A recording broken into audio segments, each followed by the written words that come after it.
अनाथ और विधवा मानी के लिए जीवन में अब रोने के सिवा दूसरा अवलंब न था। वह 5 ही वर्ष की थी जब पिता का देहांत हो गया।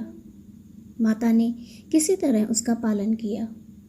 16 वर्ष की अवस्था में मोहल्ले वालों की मदद से उसका विवाह भी हो गया, पर साल के अंदर ही माता और पति दोनों विदा हो गए।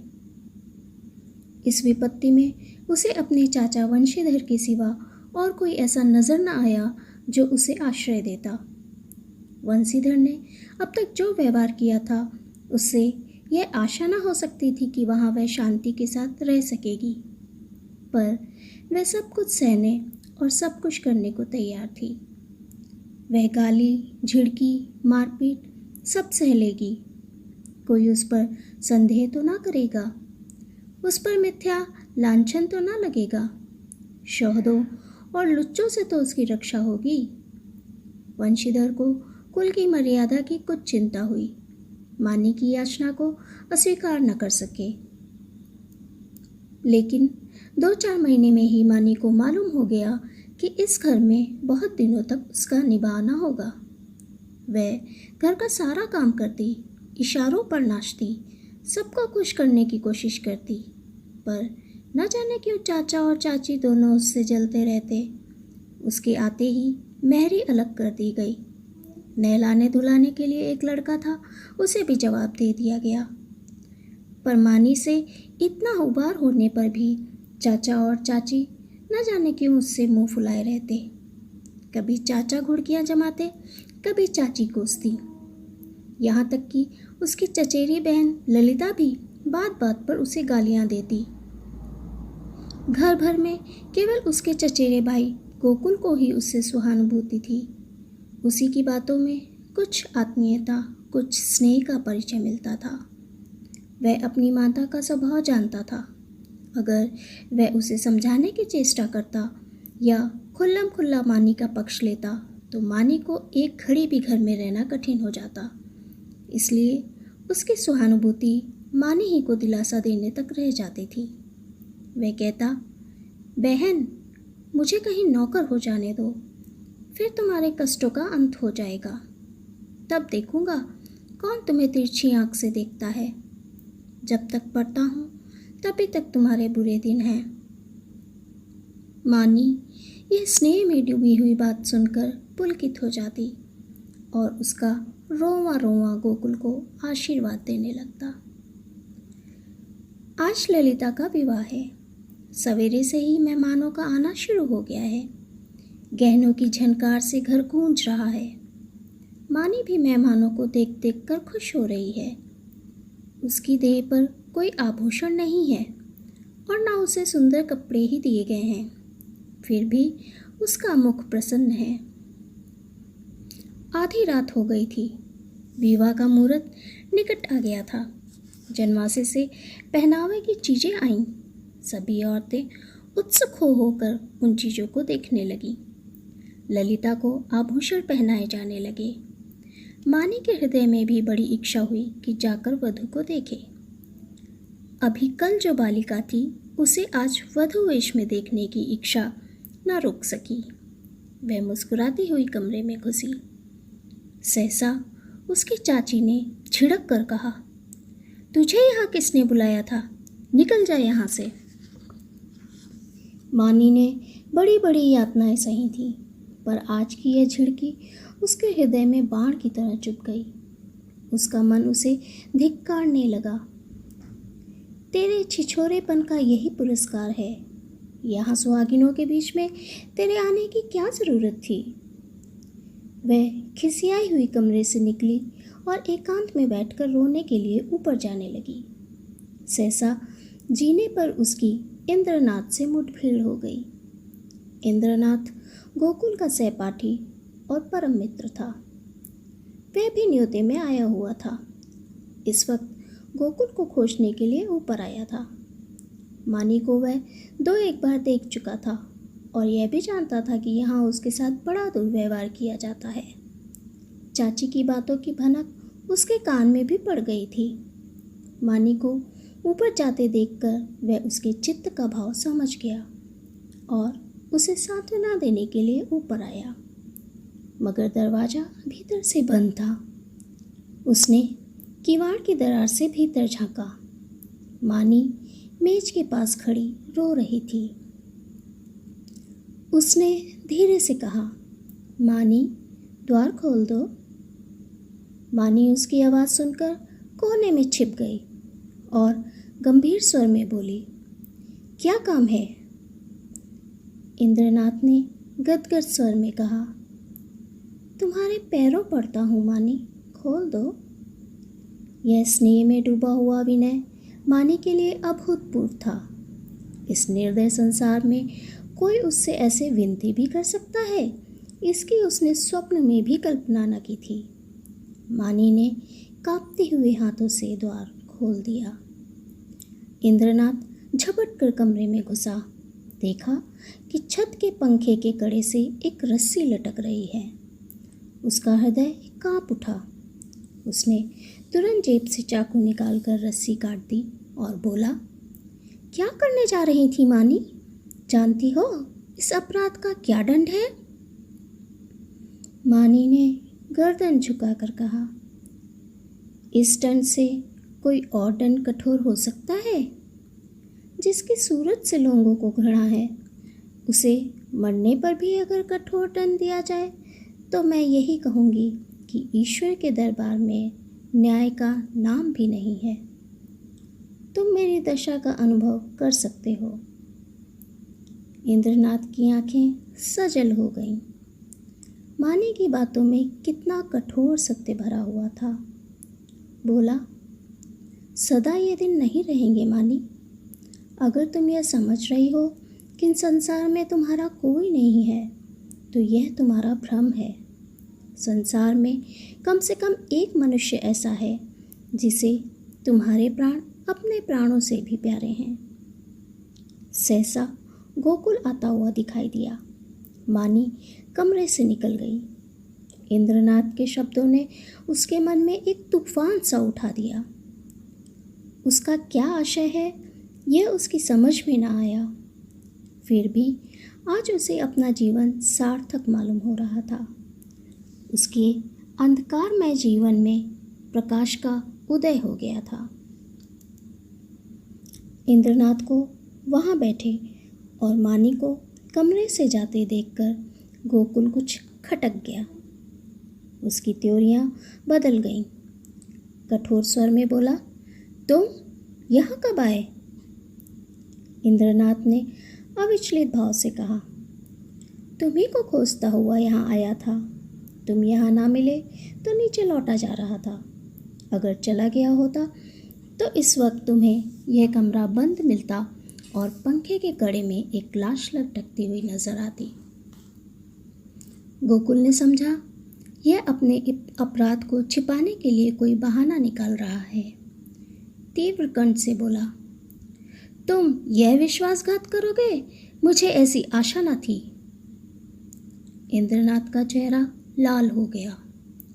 वह आवेश में आकर खड़ा हो गया और बोला, न मुझे यह आशा थी कि तुम मुझ पर इतना बड़ा लांछन रख दोगे। मुझे ना मालूम था कि तुम मुझे इतना नीच और कुटिल समझते हो।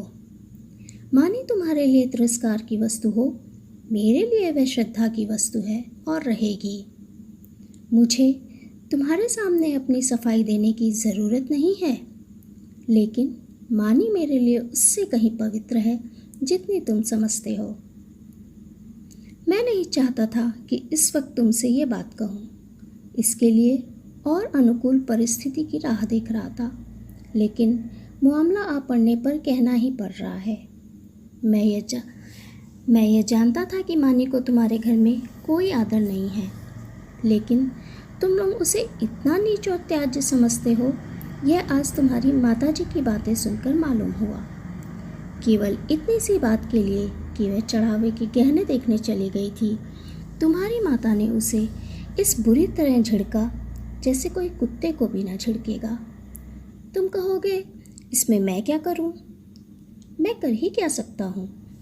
जिस घर में एक अनाथ स्त्री पर इतना अत्याचार हो, उस घर का पानी पीना भी हराम है। अगर तुमने अपनी माता को पहले ही दिन समझा दिया होता तो आज ये नौबत ना आती। तुम इस इल्ज़ाम से बच नहीं सकते। तुम्हारे घर में आज उत्सव है। मैं तुम्हारे माता पिता से बातचीत नहीं कर सकता, लेकिन तुमसे कहने में संकोच नहीं है कि मैं मानी को अपनी जीवन सहचरी बनाकर अपने को धन्य समझूंगा। मैंने समझा था अपना कोई ठिकाना करके तब ये प्रस्ताव करूंगा, पर मुझे भय है कि और विलंब करने में शायद मानी से हाथ धोना पड़े। इसलिए तुम्हें और तुम्हारे घर वालों को चिंता से मुक्त करने के लिए मैं आज यह प्रस्ताव किए देता हूँ। गोकुल के हृदय में इंद्रनाथ के प्रति ऐसी श्रद्धा कभी न हुई थी।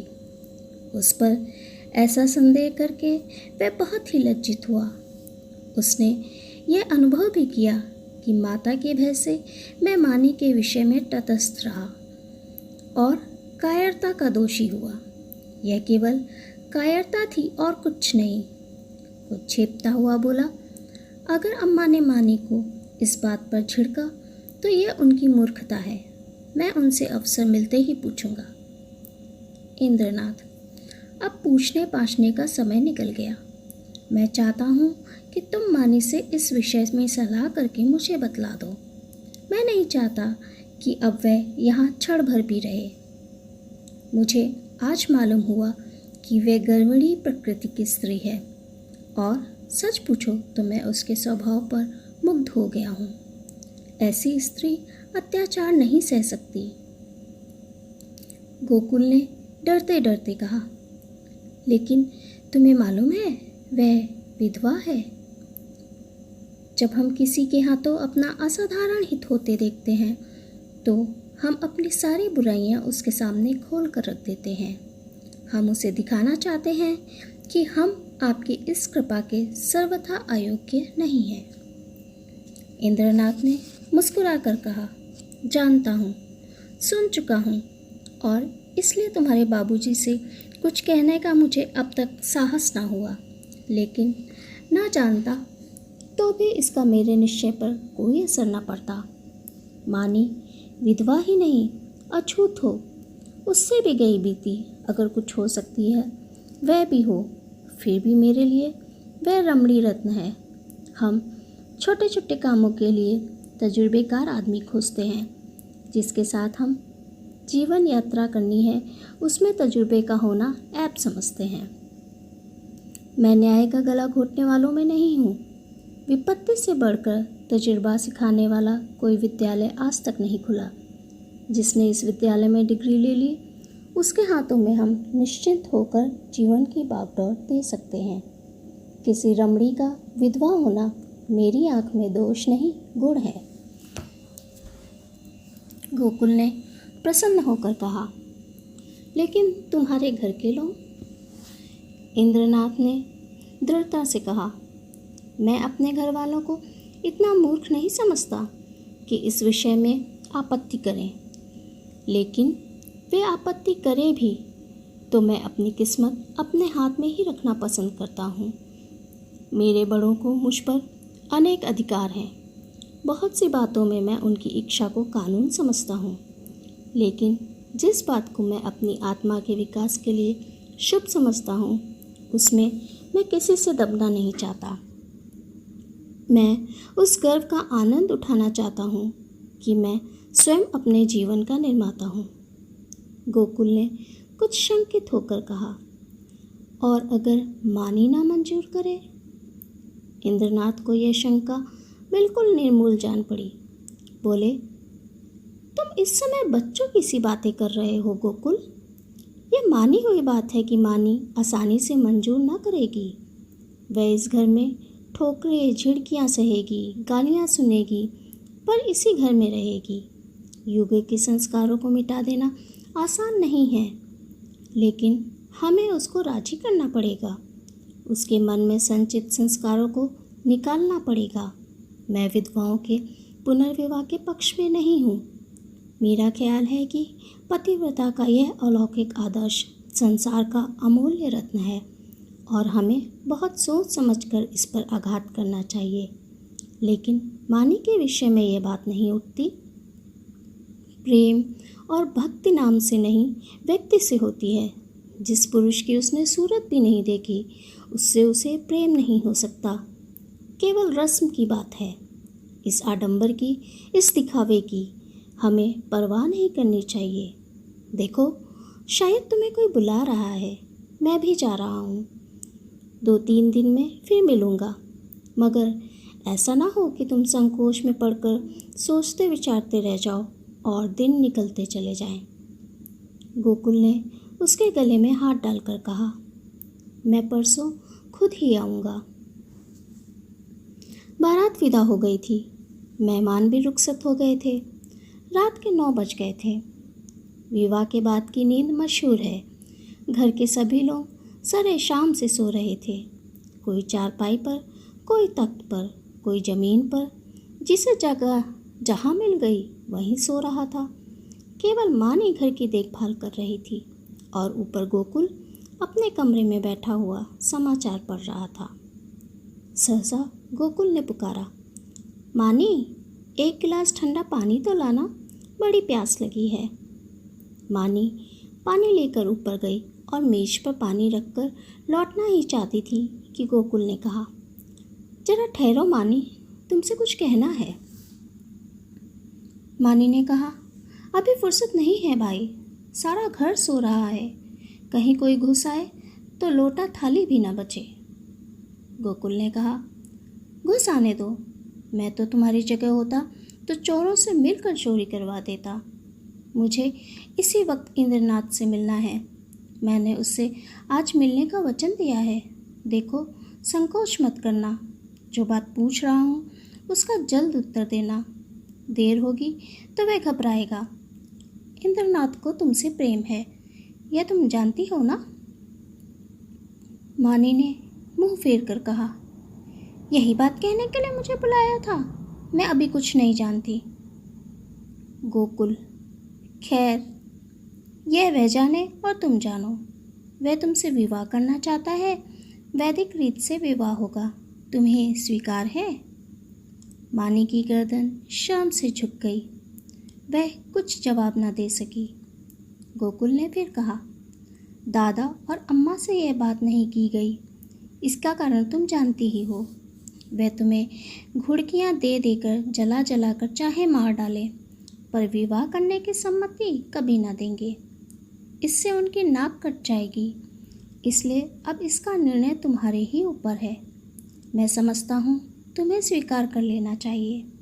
इंद्रनाथ तुमसे प्रेम तो करता ही है, यो भी निष्कलंक चरित्र का आदमी और बला का दिलेर है। भय तो उसे छू ही नहीं गया।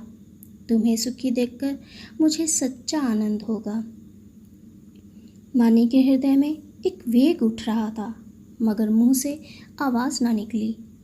गोकुल ने अब की खींच कर कहा, देखो मानी, ये चुप रहने का समय नहीं है। सोचती क्या हो? मानी ने कांपते हुए स्वर में कहा, हाँ। गोकुल के हृदय का बोझ हल्का हो गया। मुस्कुराने लगा। मानी शाम के मारे वहाँ से भाग गई। शाम को गोकुल ने अपनी माँ से कहा, अम्मा, इंद्रनाथ के घर में आज कोई उत्सव है। उसकी माता अकेली घबरा रही थी कि कैसे सब काम होगा। मैंने कहा, मैं मानी को भेज दूँगा। तुम्हारी आज्ञा हो तो मैं मानी को पहुँचा दूँ। कल परसों तक आ जाएगी। मानी उस वक्त वहाँ गई।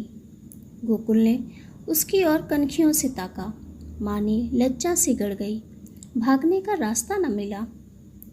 माँ ने कहा, मुझसे क्या पूछते हो? वह जाए तो ले जाओ। गोकुल ने मानी से कहा, कपड़े पहनकर तैयार हो जाओ, तुम्हें इंद्रनाथ के घर चलना है। मानी ने आपत्ति की, मेरा जी अच्छा नहीं है, मैं न जाऊंगी। गोकुल की माँ ने कहा, चली क्यों नहीं जाती? क्या वहाँ कोई पहाड़ खोदना है? मानी एक सफ़ेद साड़ी पहनकर तांगे पर बैठी तो उसका हृदय कांप रहा था और बार बार आंखों में आंसू भर आते थे। उसका हृदय बैठा जाता था, मानो नदी में डूबने जा रही हो। तांगा कुछ दूर निकल गया तो उसने गोकुल से कहा, भैया मेरा जी नहीं करता जाने को, घर लौट चलो, तुम्हारे पैर पड़ती हूँ। गोकुल ने कहा, तू पागल है, वहाँ सब लोग तेरी राह देख रहे हैं और तू कहती है लौट चलो। मानी, मेरा मन कहता है कि कोई अनिष्ट होने वाला है।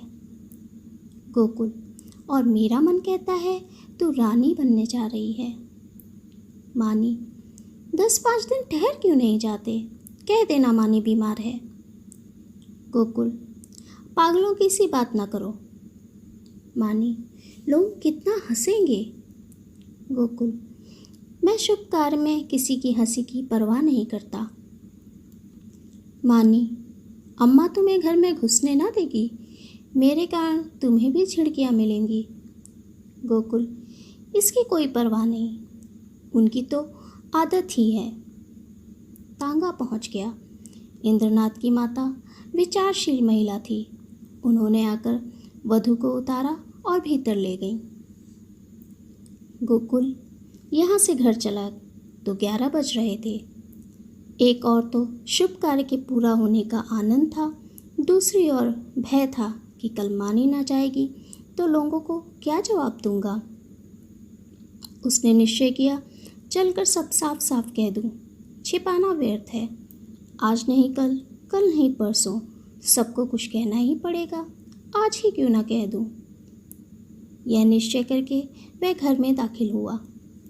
माता ने किवाड़ खोलते हुए कहा, इतनी रात तक क्या करने लगे, उसे भी क्यों ना लेते आए, कल सवेरे चौका बर्तन कौन करेगा।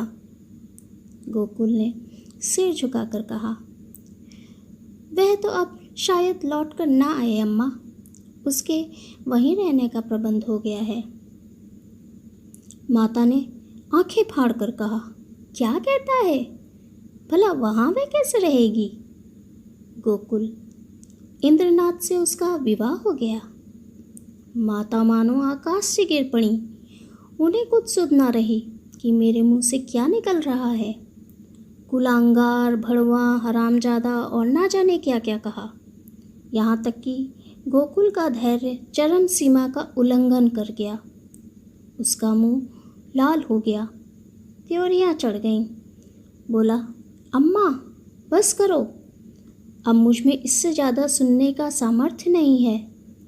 अगर मैंने कोई अनुचित काम किया होता तो आपकी जूतियाँ खाकर भी सिर न उठाता, मगर मैंने कोई अनुचित काम नहीं किया। मैंने वही किया जो ऐसी दशा में मेरा कर्तव्य था और जो हर एक भले आदमी को करना चाहिए। तुम मूर्ख हो, तुम्हें कुछ नहीं मालूम कि समय की क्या प्रगति है, इसलिए अब तक मैंने धैर्य के साथ तुम्हारी गालियाँ सुनी। तुमने और मुझे दुख के साथ कहना पड़ रहा है कि पिताजी ने भी मानी के जीवन को नारकीय बना रखा था। तुमने उसे ऐसी ऐसी ताड़नाएं दी जो कोई अपने शत्रु को भी ना देगा। इसीलिए ना कि वह तुम्हारी आश्रित थी, इसीलिए ना कि वह अनाथनी थी। अब वह तुम्हारी गालियां खाने ना आवेगी। जिस दिन तुम्हारे घर विवाह का उत्सव हो रहा था, तुम्हारे ही एक कठोर वाक्य से आहत होकर वह आत्महत्या करने जा रही थी। इंद्रनाथ उस समय ऊपर ना पहुंच जाते तो आज तुम सारा घर हवालात में बैठा होता। माता ने आंखें मटका कर कहा, आहा, कितने सपूत बेटे हो तुम कि सारे घर को संकट से बचा लिया। क्यों ना हो, अभी बहन की बारी है, कुछ दिन में मुझे ले जाकर किसी के गले बांध आना, फिर तुम्हारी चांदी हो जाएगी। यह रोजगार सबसे अच्छा है, पढ़ लिख कर क्या करोगे। गोकुल मर्म वेदना से तिलमिला उठा। व्यथित कंठ से बोला, ईश्वर न करे कोई बालक तुम जैसी माता के गर्भ से जन्म ले, तुम्हारा मुंह देखना भी पाप है। यह कहता हुआ वह घर से निकल पड़ा और उन्मत्तों की तरह एक तरफ चल खड़ा हुआ। जोर के झोंके चल रहे थे, पर उसे ऐसा मालूम हो रहा था कि सांस लेने के लिए हवा नहीं है।